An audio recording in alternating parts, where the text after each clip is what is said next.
Ladies and gentlemen, fasten your intellectual seatbelts as we embark on a verbal expedition through the vast terrains of American public transportation, with HasanAbi as our sagacious navigator through the maze of statistical symphonies and urban idiosyncrasies.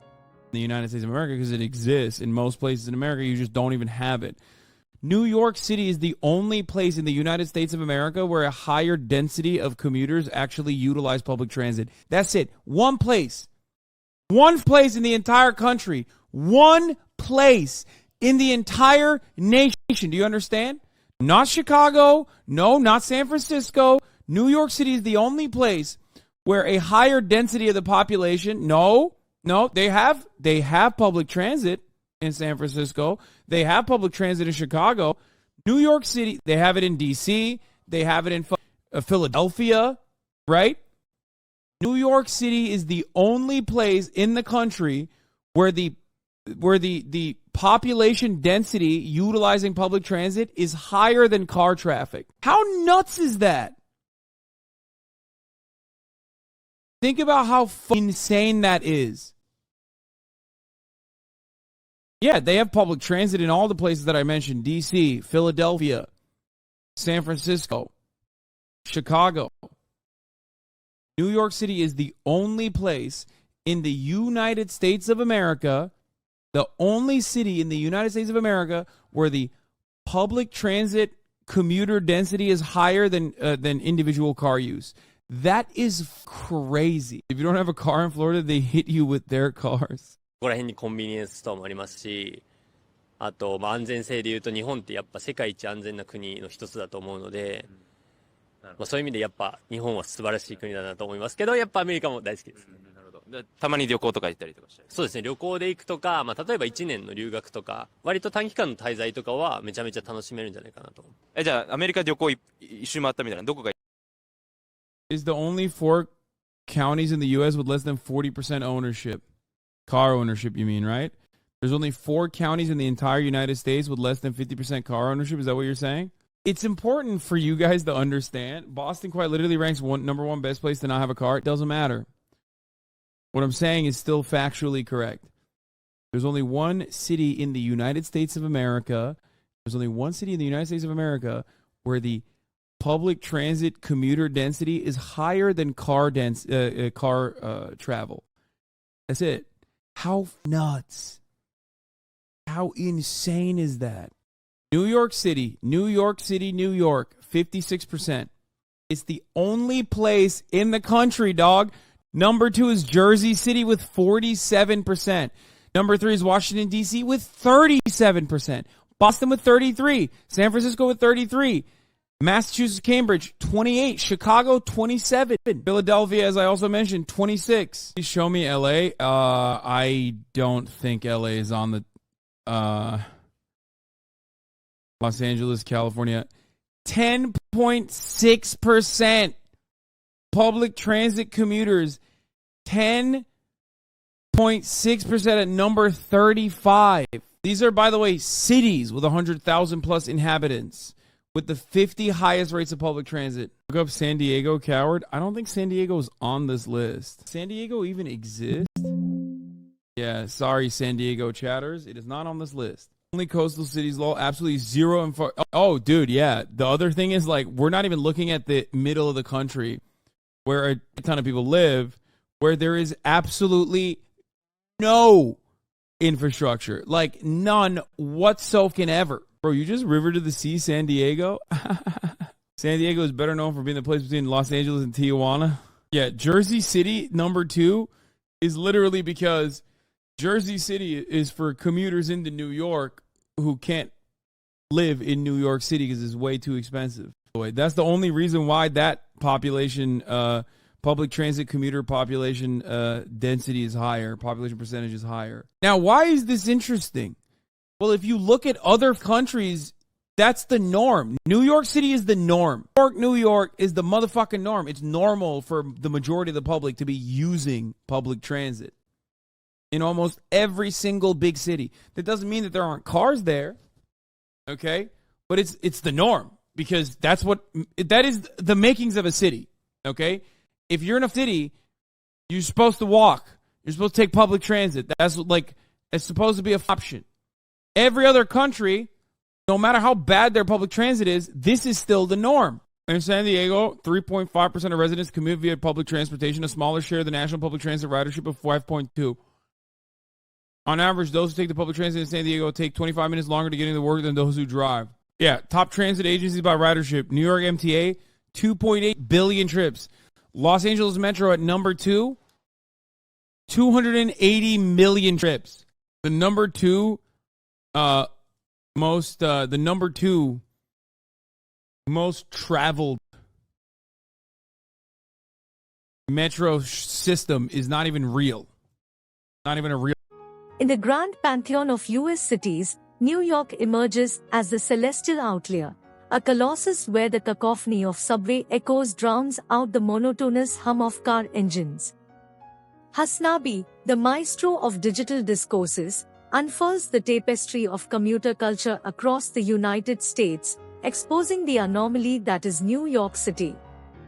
Like a lone samurai standing amidst a legion of charioteers, New York boasts the rare distinction of having a public transit user density that eclipses the ubiquitous car culture, a phenomenon so extraordinary that it beckons contemplation and awe. The digital agora becomes a canvas where HasanAbi splashes statistics as paint, contrasting the commuter density of New York with cities like Chicago, San Francisco, Philadelphia, and Washington, D.C.